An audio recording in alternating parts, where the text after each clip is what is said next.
जय माता दी। आज हम आपके लिए लेके आए हैं नवरात्र व्रत कथा। जो व्यक्ति समय की व्यस्तता के कारण दुर्गा सप्तशती का प्रतिदिन पाठ नहीं कर सकता, उसके लिए यह नवरात्र व्रत कथा अति उत्तम है। इसका नियमित 9 दिन लगातार पाठ करें। इससे वही फल की प्राप्ति होगी जो फल दुर्गा सप्तशती के पाठ से प्राप्त होती है। एक समय की बात है, ब्राह्मणी के वचन सुनकर माँ दुर्गा ने कहा, हे ब्राह्मणी, मैं तुम्हें संपूर्ण पापों को दूर करने वाले नवरात्र व्रत की विधि बतलाती हूँ। प्रतिपदा से लेकर 9 दिन तक का व्रत करें। यदि दिन भर व्रत ना कर सको तो एक समय भोजन कर लो। यह नवरात्र व्रत संपूर्ण कामनाओं को पूर्ण करने वाला है।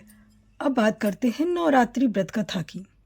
एक समय की बात है, बृहस्पति जी ने ब्रह्मा जी के समक्ष चैत्र व अश्विन मास के शुक्ल पक्ष में पड़ने वाले नवरात्र व्रत का महत्व जानने की इच्छा जताई। तब उन्होंने कहा कि इस व्रत का क्या फल है, इसे किस प्रकार किया जाता है तथा सबसे पहले इस व्रत को किसने किया था। हे प्रभु, यह सब मुझे विस्तार से कहिए। बृहस्पति जी के प्रश्नों का जवाब देते हुए ब्रह्मा जी ने कहा, हे बृहस्पति, प्राणियों के हित की इच्छा से तुमने बहुत ही अच्छा प्रश्न किया है। जो इंसान मनोरथ पूर्ण करने वाली माँ दुर्गा, महादेव, सूर्य और नारायण का ध्यान करता है, वे धन्य हैं। यह नवरात्र का व्रत संपूर्ण कामनाओं को पूर्ण करने वाला है।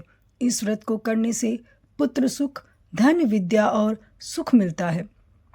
इस व्रत को करने से रोग दूर हो जाते हैं, घर में समृद्धि और सुख की वृद्धि होती है, बंध्या को पुत्र की प्राप्ति होती है, समस्त पापों से छुटकारा मिल जाता है। जो मनुष्य इस नवरात्र व्रत को नहीं करता, वह अनेक दुखों को भोगता है। यदि व्रत करने वाला मनुष्य सारे दिन उपवास ना कर सके तो एक समय भोजन करे और 10 दिन बांधवों सहित नवरात्र व्रत की कथा का श्रवण करे। हे बृहस्पति, जिसने पहले इस महाव्रत को किया, मैं तुम्हें वह कथा सुनाता हूँ, तुम ध्यान पूर्वक उस कथा को सुनना। ब्रह्मा जी बोले, प्राचीन काल में मनोहर नगर में पीठक नाम का एक अनाथ ब्राह्मण रहता था। वह माँ दुर्गा का अत्यंत भक्त, परम प्रिय भक्त था। उसे संपूर्ण सद्गुणों से युक्त सुमति नाम की एक अत्यंत सुंदर कन्या उत्पन्न हुई। वह कन्या अपने पिता के घर अपनी सहेलियों के साथ क्रीड़ा करती हुई इस प्रकार बढ़ने लगी जैसे कि शुक्ल पक्ष के चंद्रमा की कला बढ़ती है। उसका पिता प्रतिदिन जब दुर्गा जी की पूजा करके होम किया करता था, उस समय उसकी पुत्री नियम से वहां उपस्थित रहती थी। एक दिन सुमति भगवती के पूजन में उपस्थित नहीं हुई। इसके पिता को पुत्री की ऐसी असावधानी देखकर क्रोध आया और वह पुत्री से कहने लगा, अरे दुष्ट पुत्री, आज तूने भगवती का पूजन नहीं किया है, इस कारण मैं तेरे लिए कुष्ठ रोगी या दरिद्र मनुष्य के साथ तेरा विवाह करवा दूंगा। पिता की बात को सुनकर सुमति को बड़ा दुख हुआ और पिता से कहने लगे, हे पिताजी, मैं आपकी कन्या हूँ तथा सब तरह से आपके अधीन हूँ। जैसी आपकी इच्छा हो आप वैसा ही करो। चाहे राजा से, चाहे कुष्ठी से, चाहे दरिद्र से, जिसके साथ चाहो मेरा विवाह करवा सकते हैं, और पर होगा वही जो मेरे भाग्य में लिखा होगा, क्योंकि कर्म करना मनुष्य के अधीन है और फल देना ईश्वर के अधीन है।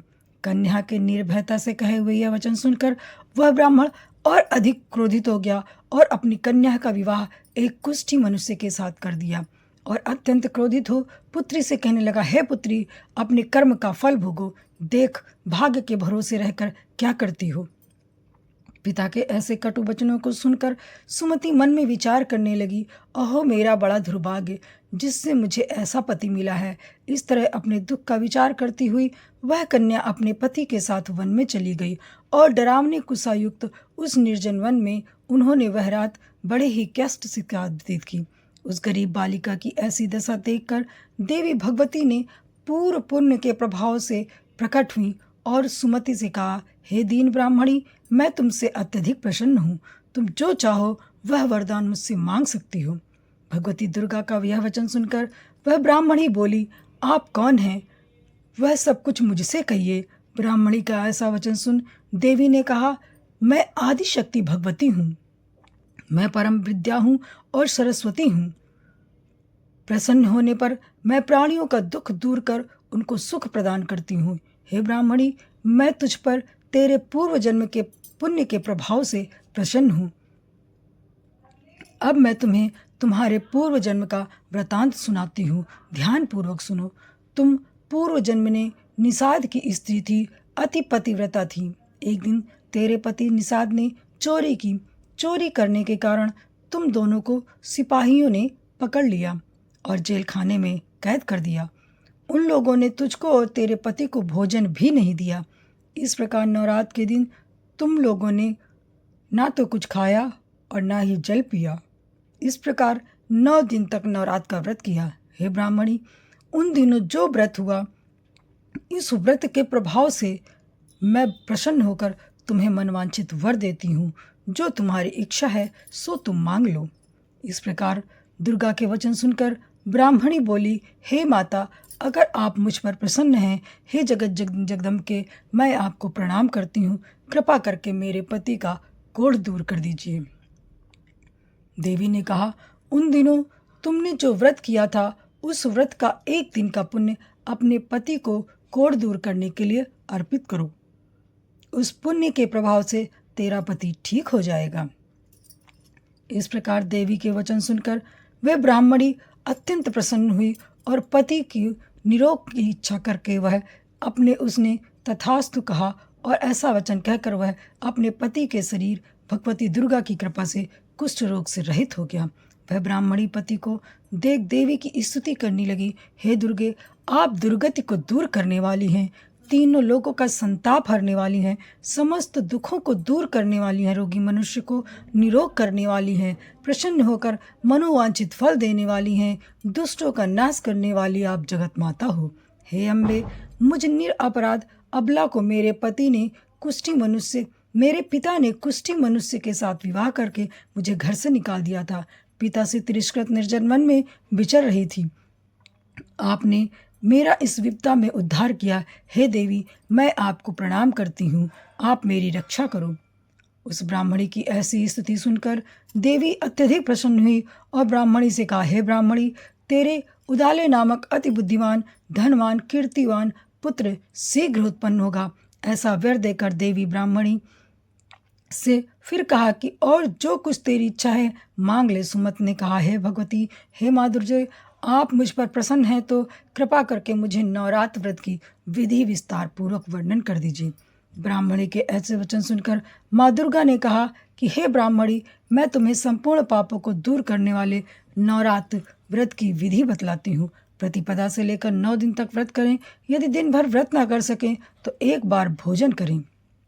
शुभ मुहूर्त में घट की स्थापना करें और वाटिका बनाकर उसको प्रतिदिन जल से सींचें। महाकाली, महालक्ष्मी, महासरस्वती की मूर्तियां स्थापित करो और उनकी विधि सहित पूजा करो। बिजौरा के फल से अर्घ देने से रूप की प्राप्ति होती है।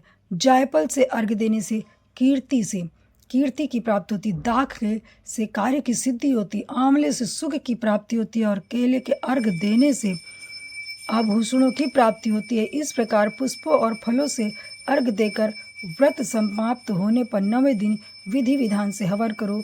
खांड, घी, गेहूं, शहद, जौ, तिल, बिल्व, नारियल, दाख और कदम्ब जैसी विभिन्न सामग्रियों से हवन करें। आंवले से कीर्ति की और केले से पुत्र की, कमल से राज सम्मान की और दाखों से संपदा की प्राप्ति होती है।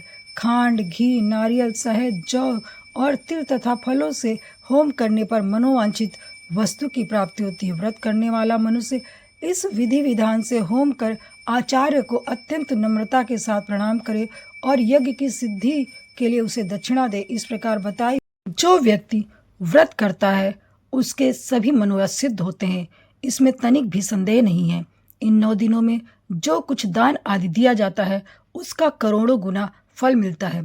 इस नवरात्र व्रत के करने से अश्वमेध यज्ञ का फल मिलता है। ब्राह्मणी, इस संपूर्ण कामनाओं को पूर्ण करने वाले उत्तम व्रत को तीर्थ, मंदिर अथवा घर में विधि अनुसार करें। ब्रह्मा जी बोले, बृहस्पति जी से बोले कि इस प्रकार ब्रह्माणी को नवरात्रि विधि बताकर महादेवी माता दुर्गा वहां से अंतर्ध्यान हो गई। अतः जो मनुष्य या स्त्री इस व्रत को विधि पूर्वक भक्ति पूर्वक करता है वह इस लोक में सुख प्राप्त करके अंत में मोक्ष को प्राप्त करता है। ब्रह्मा जी बृहस्पति जी से कहते हैं कि इस दुर्लभ व्रत का महात्म जो मैंने तुम्हें बताया है, ऐसा सुनकर बृहस्पति जी आनंद से प्रफुल्लित हो गए और कहने लगे, हे ब्राह्मण, ब्रह्मा जी, आपने मुझ पर अति कृपा की जो मुझे इस व्रत का महत्व सुनाया है। ब्रह्मा जी बोले, हे बृहस्पति, यह देवी भगवती संपूर्ण लोकों का पालन करने वाली हैं। इन महादेवी के प्रभाव को कौन ही जान सकता है। बोलो देवी भगवती की जय। अगर आपको हमारा वीडियो पसंद आया है तो अंत में जय माता दी कमेंट में अवश्य लिखें।